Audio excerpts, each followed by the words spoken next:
Aluminium labour contract association Alka രണ്ടാമത് വളാഞ്ചേരി മേഖലാ സമ്മേളനം വളാഞ്ചേരി വോൾഗ കോൺഫറൻസ് ഹാളിൽ വെച്ച് നടന്നു. ഹാരിസ് അത്തിപ്പറ്റ സ്വാഗതം പറഞ്ഞു.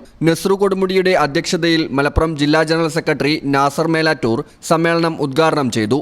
സംഘടനയുടെ മുൻ സംസ്ഥാന പ്രസിഡന്റ് ദിലീപ് എം മുഖ്യപ്രഭാഷണം നടത്തി. ജില്ലാ വൈസ് പ്രസിഡന്റും മേഖലയുടെ നിരീക്ഷകനുമായ ഗഫൂർ പൊന്നാനി സംസാരിച്ചു. മേഖലാ general secretary Ajmal Painkal report അവതരിപ്പിച്ചു. മേഖലാ ട്രഷറർ നൌഷാദ് പൂക്കാട്രി മേഖലയുടെ വരവ് ചിലവ് കണക്കുകൾ അവതരിപ്പിച്ചു. റിയാസ് പൂക്കാട്രി, ഫിറോസ് മലപ്പുറം, നജീബ് മലപ്പുറം എന്നിവർ ആശംസകൾ അറിയിച്ചു. നിലവിൽ കമ്മിറ്റി പിരിച്ചുവിടുകയും പുതിയ കമ്മിറ്റി നിലവിൽ വരികയും ചെയ്തു. പുതിയ പ്രസിഡന്റായി അജ്മൽ പൈങ്കൽ, സെക്രട്ടറി ഷാഫി പൈങ്കണ്ണൂർ, ട്രഷറർ നൌഷാദ് പൂക്കാട്രി എന്നിവരെ തെരഞ്ഞെടുത്തു. News bureau, Valanchery. Doctor Ambika's Abhaya Ayurveda and wellness, Valanchery Pattambi road, Valiyakunnu. Phone 9447 0555575.